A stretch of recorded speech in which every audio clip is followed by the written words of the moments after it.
299-634-5635 es el teléfono de Río Negro Radio. Nos tienen que mandar un audio.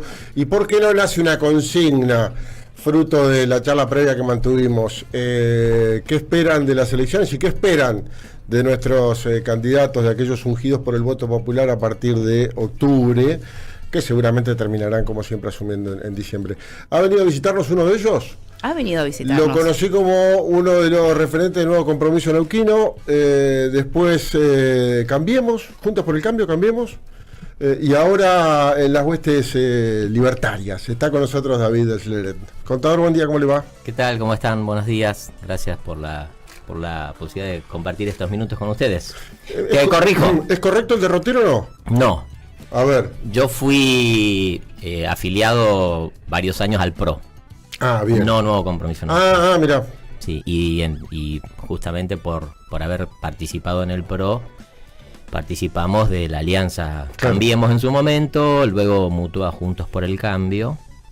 Y bueno, dadas las circunstancias y esto de la dinámica de la política, yo francamente quiero seguir estando, por lo menos desde el punto de vista de las ideas, en el mismo lugar. Bien.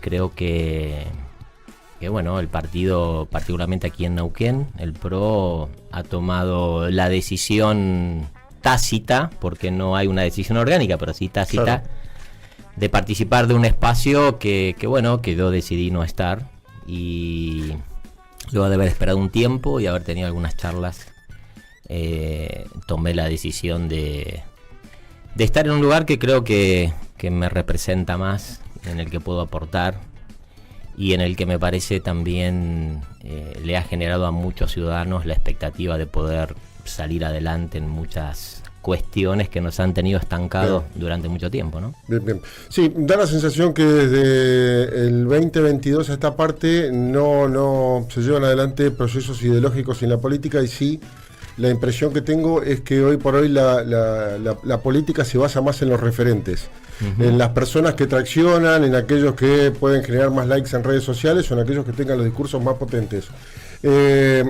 Como un actor en su momento de la política, de la ideología, ¿no es un poco peligroso esta escena?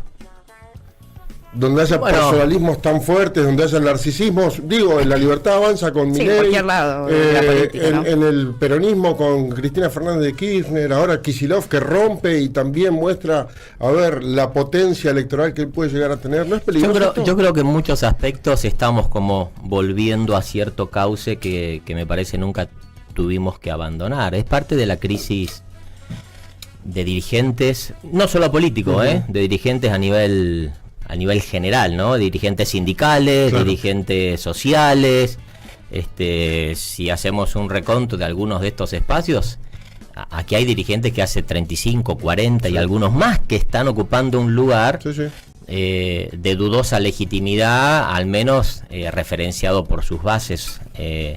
A mí me parece que riesgos siempre hay. De hecho, que cuando tuvimos el esquema de partidos tradicionales, eso nos llevó a la situación que tuvimos los últimos años. A mí lo que me parece que siempre es bueno tener un equilibrio, liderazgos fuertes, liderazgos con convicción, liderazgos que puedan ver un poco más allá de lo que ve en general la ciudadanía, son necesarios, y son necesarios también dentro de un marco que nos da también la legislación actual. Es decir, sin partido político no podemos actuar en política, sin partido político no podemos representar a nadie. Entonces creo que esa dinámica debería ir normalizándose, aspiro a que se normalicen en los procesos, y creo que ahí también la ciudadanía tiene un rol muy importante, te diría clave, ¿no? Porque en un sistema democrático como el que tenemos en la Argentina, es la ciudadanía que pone y que saca,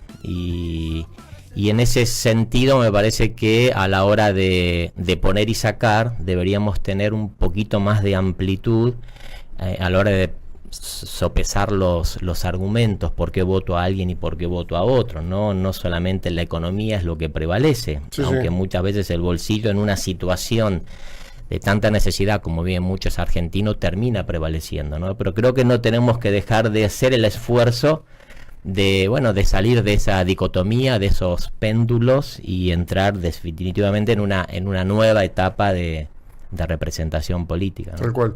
Llegás a la política, perdón, en su momento de la mano de Horacio Quiroga, Pechi Quiroga. Sí, ¿no? sí, a partir de una invitación él de te Pechi. invita. Obviamente un caudillo de la política neuquina, una persona con un gran recorrido y obviamente una persona camaleónica en el plano ideológico, porque él siempre fue mutando y se fue ordenando y organizando en base a distintas corrientes. Bueno, vos fíjate que, discúlpame la apreciación, pero creo que es uno de los claros ejemplos de esos liderazgos fuertes y positivos a la vez, ¿no? Porque Neuquén es lo que es hoy por la impronta que le dio Pechi, no en su última gestión, sino hace 25 años, cuando asumió su primera intendencia. A mí siempre me sorprendió, y lo he dicho públicamente, yo he compartido muchas charlas con Pechi, y a mí lo que me entusiasmaba de él, el hecho de... El tipo te hablaba de cosas que todavía no habían sucedido, pero él ya las veía, él ya las concebía y en función de eso trabajaba. Y creo que gran parte del accionar político tiene que ver con eso, con tener un liderazgo que tenga convicción, que tenga visión hacia dónde quiere ir, lo pueda expresar con claridad a la gente y después cuando tiene la oportunidad lo haga, ¿no? Pero bueno, lamentablemente no está. Preguntarte por Quiroga y por esta ancla política que daba la sensación giraba en torno a su persona y a su necesidad y no tenía que ver tanto con lo ideológico, porque me parece que fue uno de los primeros que decidió prescindir de la cuestión ideológica en la política. ¿En qué espacio estaría ahora Quiroga si estuviera entre nosotros? Yo creo definitivamente estaría alineado con las políticas del presidente Milei. ¿Sí? Sí.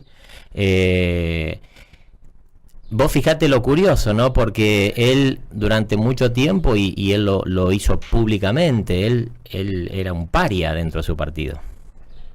No lo querían. Y cuanta interna participó, en general perdió, porque el aparato le ganaba al visionario. El aparato le ganaba al que, en definitiva, terminó haciendo lo que es Neuquén hoy. Entonces, por eso digo, ¿viste? A veces lo que tenemos que lograr es el equilibrio, ¿no? Porque la estructura partidaria clásica tradicional fue muy manipulada, fue muy mal usada, y creo que el ejemplo de Pechi se ajusta al contexto. Se ajusta a eso, ¿no? Entonces, tuvo que tomar un camino alternativo, legítimo, obviamente, dentro del contexto legal que te da las normas para actuar en política. Y fue muy bueno para la ciudad y fue muy bueno para el resto de la provincia y llegó a trascender a la provincia justamente por ciudad. Yo no tengo ninguna duda que él estaría muy contento con muchas de las cosas que están sucediendo. De hecho, que él tenía muy buen vínculo y permanente vínculo con Patricia Bullrich. Tenía mucha afinidad con Patricia, con las cosas que Patricia planteaba ya en ese momento. ¿Más que con Macri? Bueno, no lo puedo decir todo, pero tengo la visión clara, el recuerdo y haber participado de charlas muy profundas donde él compartía claramente la necesidad de que en la vía pública haya orden, de que tengamos una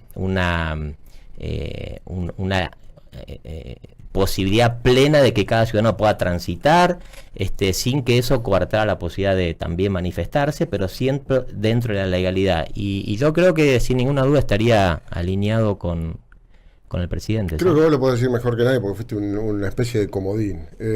Concejal recién asumido, te toca presidirlo por su desaguisado con Gastón Contardi, después fuiste candidato a vicegobernador, si mal no recuerdo, en el 19. Después fuiste su diputado nacional. Me parece que eras un poco la referencia que tenías por fuera de lo que era Quiroga y toda su impronta. Sí. Además, creo que estuviste cerca también de ser candidato a intendente, ¿no?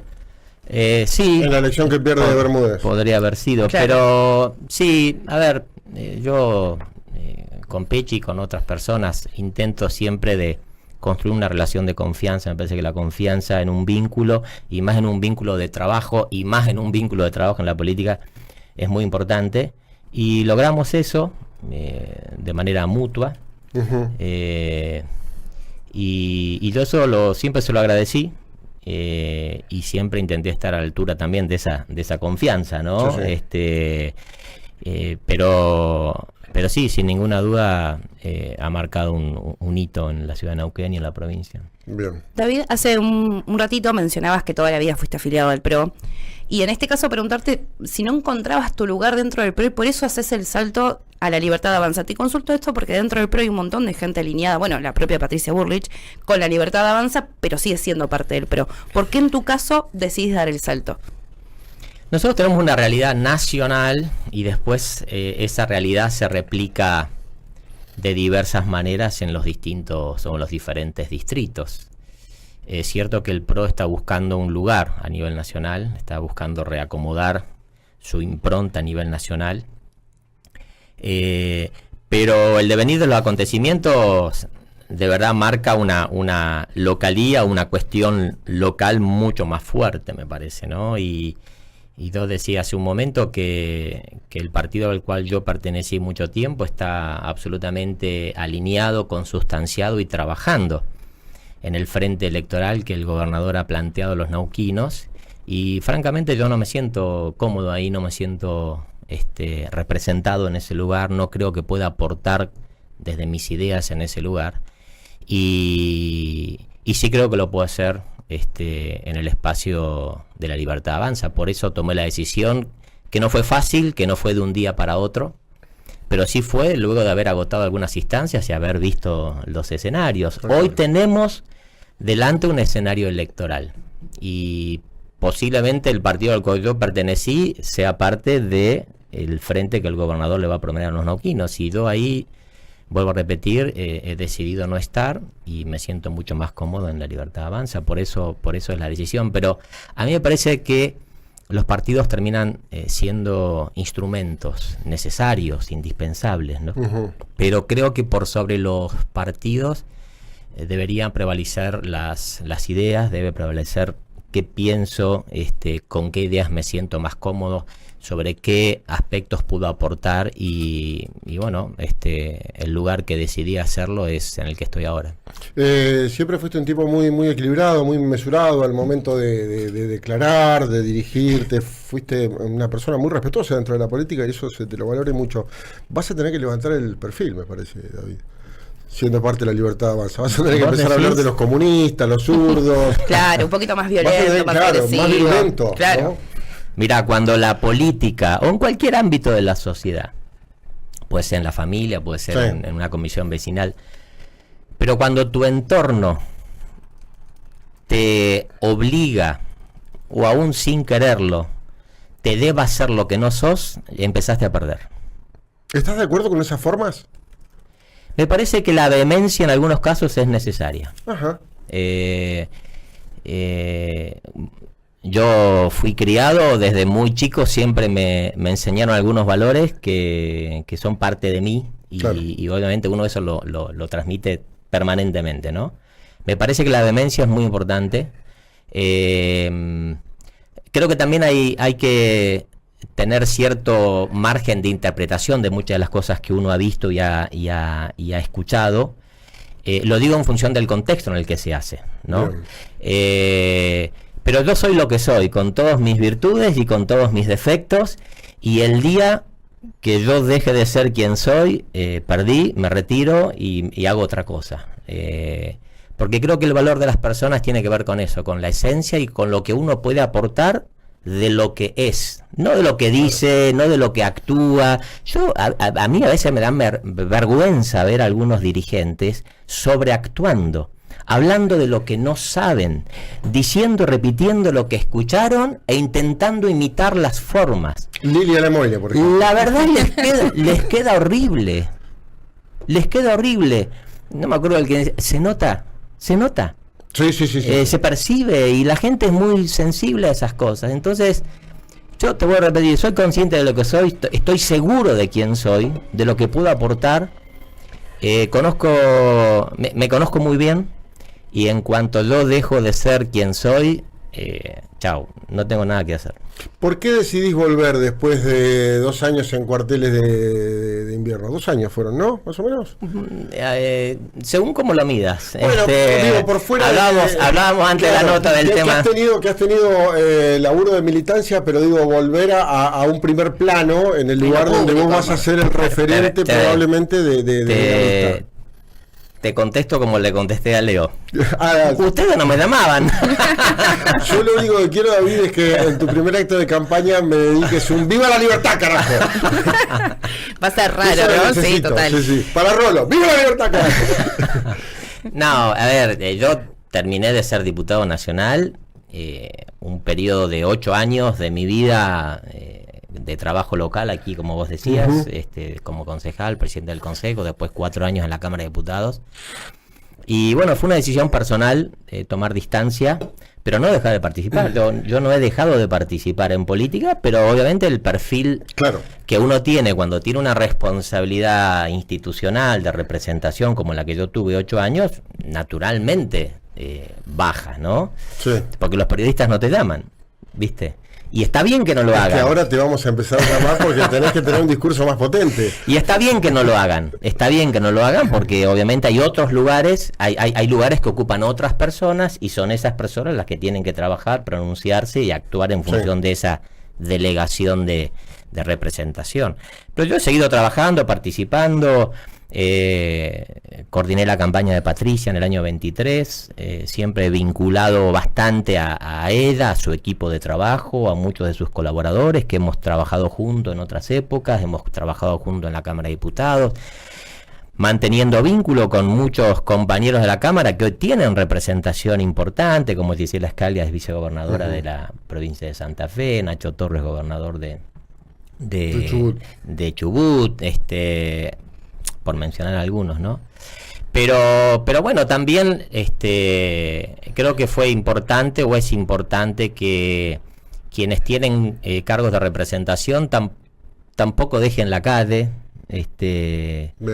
la vida cotidiana, el salir a trabajar, el contacto con la gente, ir al banco, pagar algo, bueno, creo que eso es necesario.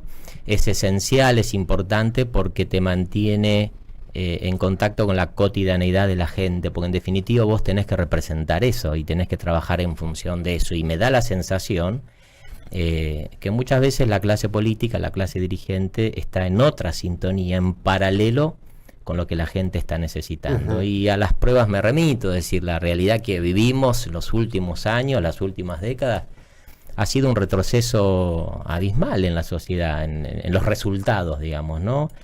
Y yo creo que parte de eso tiene que ver con la falta de cercanía. Pero bueno, hay momentos y momentos, y bueno, creo que hoy es el momento de arremangarse nuevamente, de trabajar. Estoy haciéndolo bastante. Estuvimos semana pasada en Plotier, aquí en Neuquén. Mañana tengo una reunión con dirigentes de Junín. El próximo sábado vamos a estar en Pehuen y Moquehue. ¿Cómo están las cosas en Plotier? A mí me da la sensación que el clima y el aire se corta con un hacha. Y ¿no? da esa sensación. Bueno, no soy vecino de la localidad, quizás algún pero sí ha sido vecino, militar ese lugar. Pero sí, obviamente. Y sí, no está sencillo. La ciudad tiene muchas cuestiones no resueltas, producto de las gestiones de gobiernos anteriores, producto del crecimiento también, ha crecido muchísimo, y el escenario político está complicado, ¿no? Estuviste a 3 meses de ser probablemente compañero de fórmula de Gloria Ruiz. 3 meses. No, 3-4 meses, sí. No creo que hubiera sido así, pero vamos, no sé, pero sí, como en muchas localidades. El problema de la seguridad preocupa muchísimo, muchísimo. Yo vivo aquí en Santa Genoveva y da miedo salir a la calle de noche con las cosas que han sucedido. Y eso se replica en Centenario, en Plotier, y aún en localidades pequeñas que parecía que nunca iba a pasar nada y está pasando, ¿no? Entonces, bueno, la realidad que vivimos es compleja, aún dentro de la potencialidad que tenemos en la provincia de Neuquén, todavía hay cuestiones que pareciera que no terminan de, no te digo solucionarse, porque son procesos largos, pero que ni siquiera termina de encauzarse un camino que tienda a resolverlo, ¿no? Sí, y creo que eso preocupa mucho a los vecinos. Sí. David, a nivel provincial, cada vez que vos hablas con algún referente o que está en la Libertad de Avanza o que en este caso hizo lo mismo que vos, como por ejemplo Nico Montero, inclusive Pablo Servi también en notas lo ha dicho, Nadia Márquez conducción, de eso no hay ningún tipo de dudas en la provincia de Neuquén, a nivel nacional Milei, y recién hablabas de esto de, bueno, yo no quiero cambiar quién soy, tengo mis propios valores y demás. Entonces, preguntarte si esto significa avalar cualquier cosa que diga tanto Nadia Márquez como Milei, como ejemplo, en lo que está pasando con los jubilados.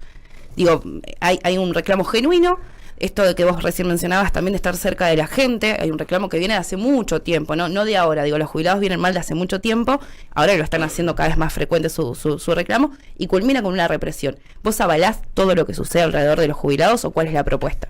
No sé cuál es el alcance del término que utilizás cuando si avalo o no la represión. Volvemos a lo que mencioné hace un rato atrás. Me parece que la legitimidad de un reclamo tiene un límite. Digo, la parte instrumental, ¿no? Después, si querés, hablamos de las cuestiones de fondo, digamos, ¿no? La cuestión previsional atrasada. Claro. Lo podemos debatir todo lo que quieras.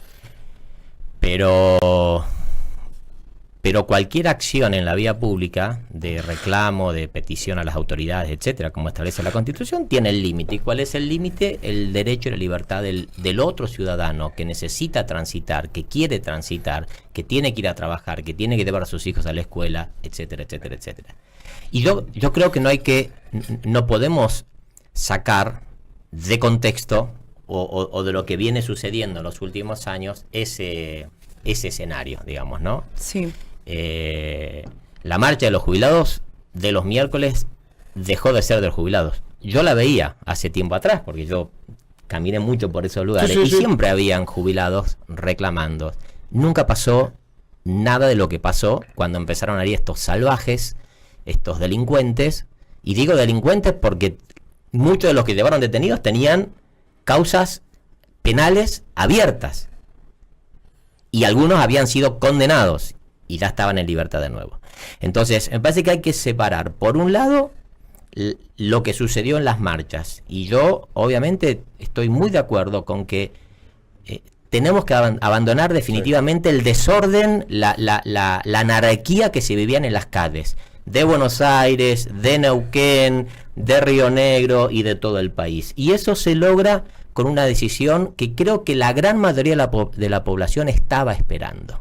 Si vamos a repasar algunos de los escenarios que se plantean en la encuesta, una de las cosas que valora la gente, la mayoría de la gente, es el escenario de orden en la vía pública. No de eliminar las protestas o las marchas, que sigan estando, es legítimo, es legal, es constitucional, pero dentro del marco en que da la ley. Bien. Eso por un lado. Así que yo estoy de acuerdo con que el Estado ejerza el poder de policía, el orden, para que esas marchas sean pacíficas y dentro de la legalidad. Vamos a la cuestión de los jubilados. Vos bien decís, Caro, que acá la cuestión de los jubilados viene de décadas, por varias razones. Te diría 2 o 3. La primera, porque sistemáticamente gobiernos que han transitado han metido la mano en la caja jubilatoria. Ya desde que lo hizo Perón la primera vez, que se animó y lo hizo, y después tuvimos el último escenario del último gobierno de Cristina de Kirchner, donde se utilizaron, y de Alberto también, fondos del ANSES a cambio de papelitos para financiar el tesoro, producto del déficit fiscal que reiteradamente tenía la Argentina. Lo segundo, nosotros lamentablemente, y digo lamentablemente porque ojalá nunca hubiera pasado, tenemos en la Argentina casi 4 millones de jubilados que en realidad no responden al concepto de jubilado tal cual lo debemos asumir, porque no tenían los aportes para poder. ¿Y qué hacemos jubilar con esa gente, David? Hay que ¿Qué hacemos con esa resolverlo. Gente? Prenderle una vela a Jesús y que los sostenga y los ampare en la gloria en el último tramo de su vida, porque es una situación compleja. No, pero vos fíjate, yo comparto con vos, yo creo que esa gente merece, porque ahí tenés un combo, ahí tenés gente que nunca quiso aportar. porque avisoraba que cuando llegue el momento el Estado iba a estar. Después tenés gente que creyó que aportó y su empleador lo estafó. Sí. Y no le aportó lo que debía haber aportado. Después tenemos un montón de cuentapropistas que trabajaron siempre en la ¿Qué informalidad. hacemos nosotros los monotributistas? Sí, por favor, que alguien piense en nosotros. Los feligreses de la iglesia del monotributismo. Nunca nadie piensa en nosotros. Espérame que tenemos la idea. El Estado tiene que dar una respuesta a esa gente. Son ciudadanos argentinos que llegaron a la adultez y creo que cualquier gobernante debería darle una respuesta. Claro. El problema es que esa respuesta tiene que ser la posible y tiene que ser la que no, digamos, transgreda la situación de otros muchos jubilados que sí aportaron. Ahora vos fíjate, no están bien ni los que tienen una ayuda del Estado, nosotros le llamamos jubilación, pero en muchos casos ni siquiera responde a ese concepto, pero ponele una jubilación mínima. Claro. Y después tenemos un montón de otros jubilados que aportaron 30, 40 y pico de años y están cobrando menos de lo que les corresponde. Entonces esa gente también es afectada por este descalabro del desgobierno y del manoteo permanente del Estado en sus distintas épocas a la caja de jubilación. Mi opinión, yo creo que hubiera sido muy bueno mantener un sistema mixto de capitalización y estatal. Porque, que el ciudadano sí, que quiera aportar a una caja privada lo haga. Después no me venga a reclamar. Y el que quiera aportar al sistema solidario estatal, que también lo haga. Me parece que ese sería una opción hacia adelante. Sí. Pero bueno, son decisiones que tienen que surgir del consenso de la política, del Congreso. Pero tenemos un problema. Ninguno de estos problemas se puede resolver con un Estado deficitario, con un Estado calamitoso, con un Estado quebrado como el que tuvo la Argentina. El primer paso para empezar a darle una solución a estos y otros problemas es que el Estado sea eficiente, que el Estado no gaste más de lo que tiene, que el Estado le diga al ciudadano la verdad. Y creo que en ese camino estamos, en ese tránsito estamos. El descalabro previsional de los últimos 50 años no se puede resolver en uno.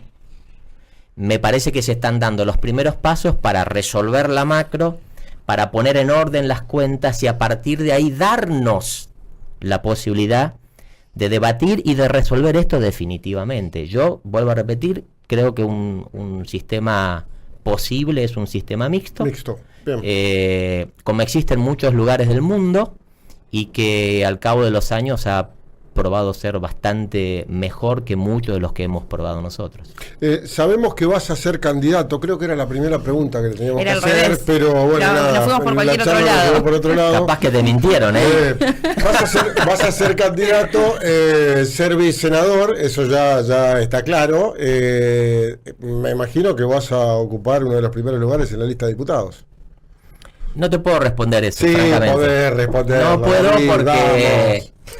David. Llamala a Nadia. No puedo porque no lo sé. Me parece que las candidaturas... ¿Sabes por qué te digo esto y lo doy casi por sentado? Porque tenés recorrido ya en la Cámara, dijiste hace un ratito que estuviste 4 años, conocés los mecanismos, conocés las formas, sin ánimo de ser obsecuente.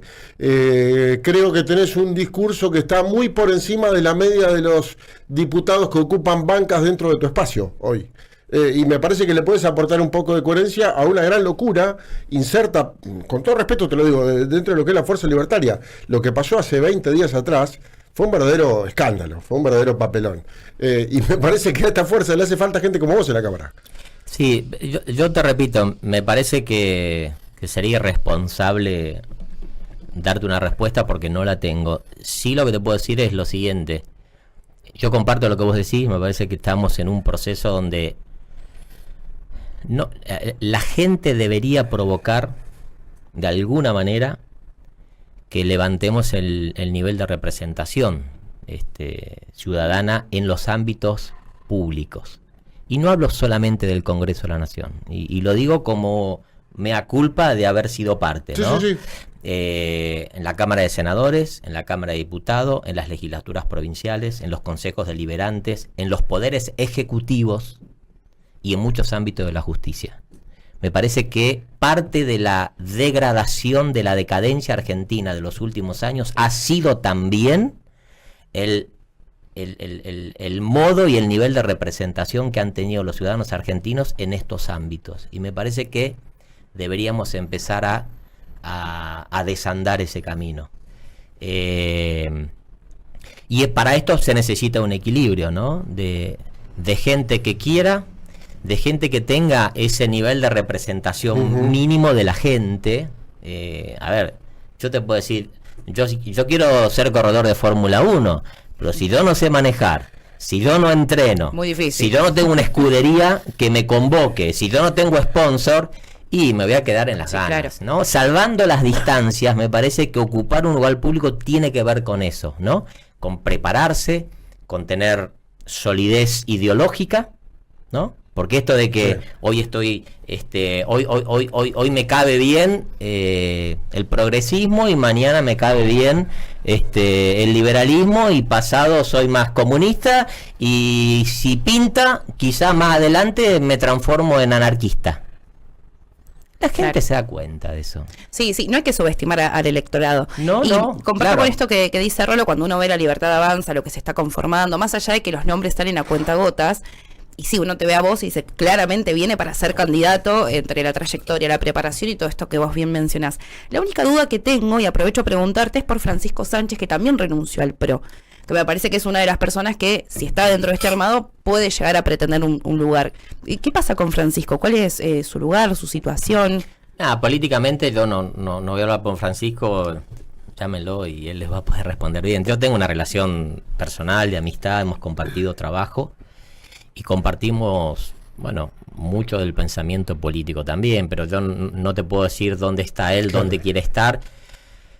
Él acaba de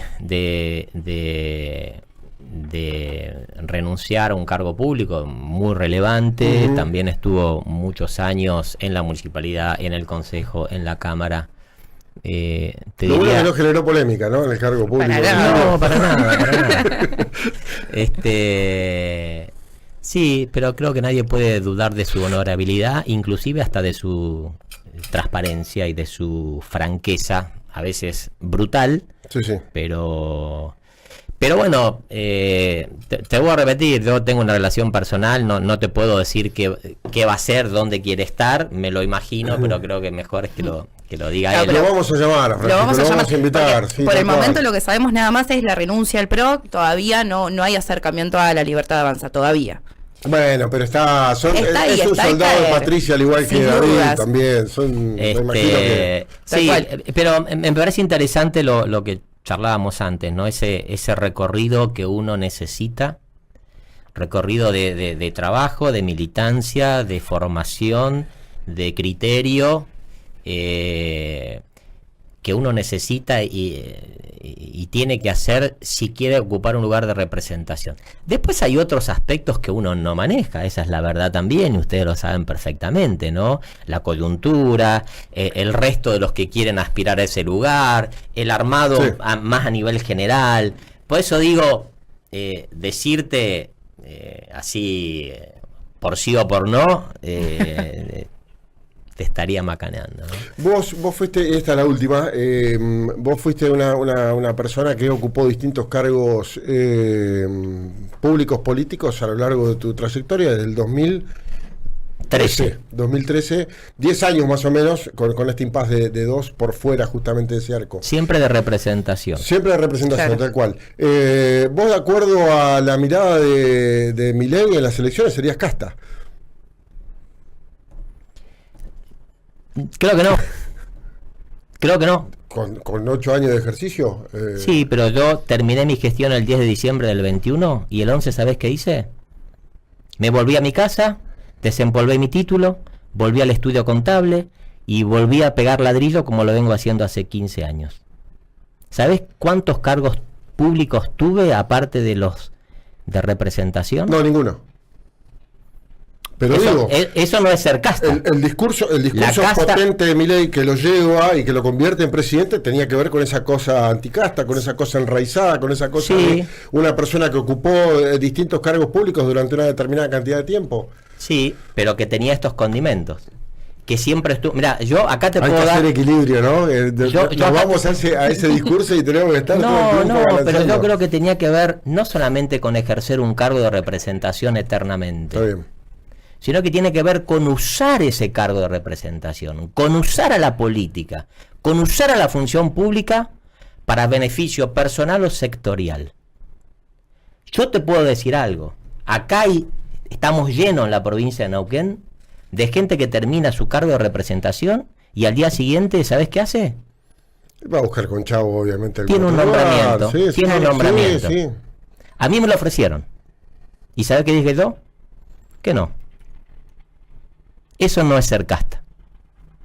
Eso no es ser casta. Caminar la calle, hacer la cola en un banco, llevar a los chicos a la escuela. Eso no es ser casta. Ser casta es utilizar la política, como ha pasado durante décadas en la Argentina. Ocupes un cargo de representación o no. Bien. O no. Yo me saco el sombrero. Yo he tenido compañeros en la Cámara. Y nobleza obliga, lo voy a decir, Silvia Lopenato, que es la primera candidata a legisladora en la Ciudad de Buenos Aires. En la Ciudad de Buenos Aires, sí, sí. Una legisladora de primer nivel, que está en su tercer mandato. ¿Es casta? Yo creo que no. Porque está ahí por vocación, está ahí cumpliendo un rol que enaltece la actividad legislativa. Entonces, cuando el presidente, antes y ahora, habla de casta, no habla de la persona que por vocación legítimamente está ejerciendo un cargo público. Habla de aquellos que se han enriquecido, de aquellos que han usado el lugar que ocupan y que nunca quieren dejar. Yo no fui candidato a diputado en el 21 porque no quise. Estaba cansado ya. No, me parece que cada uno tiene una vida y necesita momentos. Y yo había estado 8 años y lo digo con total humildad, pero preguntarle a cualquiera del espacio, y yo no fui candidato porque no quise. Sí, es cierto eso. No me esperaban que yo sea candidato. Alguien me dijo, momento... no, vamos a tratar de convencerlo a David. Vamos a tratar, pero entonces no yo estoy fuera de la casta. Bien. Porque sé cuándo decir que sí y sé cuándo decir que no. Y porque cuando dije que no, me volví a mi casa, vivo de mi trabajo y creo que lo que hago lo hago por vocación. Después la gente te pone en el lugar que la gente quiere. Y me parece que eso es la riqueza de la democracia. Si hay neuquinos que se sientan representados por mí y me toca ser candidato alguna vez a alguna otra cosa, bienvenido. Y si hay gente que piensa distinto, y está bien igual, porque es parte del ejercicio democrático. Me parece que somos mejores cuando nos interpelan, que podemos ser mejores cuando alguien viene y nos plantea que lo que estamos pensando o creemos quizás tenga una variante, ¿no?